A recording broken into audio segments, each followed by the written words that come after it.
Deep in the mountains of Guizhou, a cliff village forgotten by the world stands quietly. This is Bijie Zhijin County's camping on the ancient village, like a sleeping elephant. The whole village is staggered above the mountain, as if walking between clouds. 78 families have been passed down from generation to generation, making this place a world-class village. It is like a sleeping elephant. The whole village is located in the mountains, just like walking between the clouds. 78 generations of villagers, this place has become a paradise isolated from the rest of the world. To reach Ying Shang Gu Zhai, you need to pass through the rattan ladder or the ladder made of steel. The rattan ladder has been weathered for 100 years and is fragrant, but it can only barely accommodate one person when going back and forth. Climbing the rattan ladder is very dangerous, and requires years of exercise and exceptional courage to get up and down the ladder with a steady hand. Once you lose your footing, you may end up in a 1,000-foot abyss of tragedy. Therefore, the villagers are always on guard, fearing that a negligence will cost their lives. In recent years, the village has built a steel staircase, which has made access easier and safer. However, the ladder is still very narrow and steep, with only one person allowed to step on each step, and you need to stay close to the wall when climbing. In rainy and snowy weather, it is even more dangerous to step on the slippery steps. Even the loading and unloading of materials can only be done one by one, carefully passing them upwards. As a result, many young people went out to work and never came back. Upon arriving at the old village, the life of the villagers is equally difficult. Houses are built on the cliffs, and the roofs of the houses are narrow farmlands, so the villagers have to work hard on this narrow flat land. Shoulder-bearing burdens and hoes in hand, the villagers cultivate terraced fields along the cliffside. Due to the scarcity of land and the large number of people, each family was only given a small piece of farmland, which was barely enough to maintain food and clothing. The harvested crops had to be passed down the mountain by rattan or steel ladders, and every time they were passed down, there was the danger of falling off the cliff.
到家应该天黑了，还有1个半小时到家。希望看到此视频的叔叔阿姨哥哥姐姐大家帮忙点个赞哈，留个关注，谢谢大家。留个关注，谢谢大家。因为中午太阳比较大，特别热，下午太阳落山后才回家的，还买了一些生活用品。现在准备回家了啊！希望看到此视频的叔叔阿姨哥哥姐姐们，大家帮忙点个赞啊，留个关注，谢谢大家。第二趟看我这里，到下海里走2个小时，估计天黑了啊！到家的时候，看到此视频的哥哥姐姐、叔叔阿姨们，大家帮忙点个赞，留个关注，谢谢大家。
In the cliff village of Ying Shang Gu Zhai, the villagers' lives do not only depend on the difficult farming, but also on animal husbandry, which is an important lifeline for their livelihood.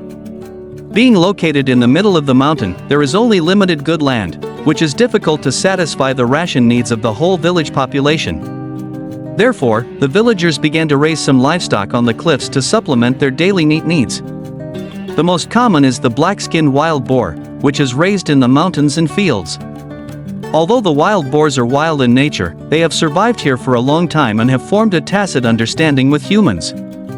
Every morning, the villagers will go up the steep stone steps, holding a dustpan and spreading wild boar fodder in the mountains.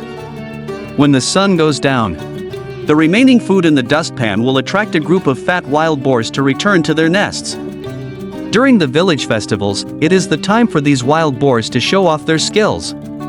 The villagers will form a group to embark on a pig hunting trip, using their familiar hunting methods to catch wild boars in the forest for the grand celebration of the festival. Fresh game meat is especially prized on this day, and the village is filled with a festive atmosphere. In addition to the wild boar, the villagers also raise poultry, such as chickens and ducks. They are responsible for scavenging for food, cleaning up the environment and providing a valuable supply of meat and eggs for the people. On sunny days, a few sheep can be seen frolicking in the green hills and green fields, adding a bit of vitality to this paradise.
In the cliff village of Ying Shang Gu Zhai, the villagers' farming life is very difficult.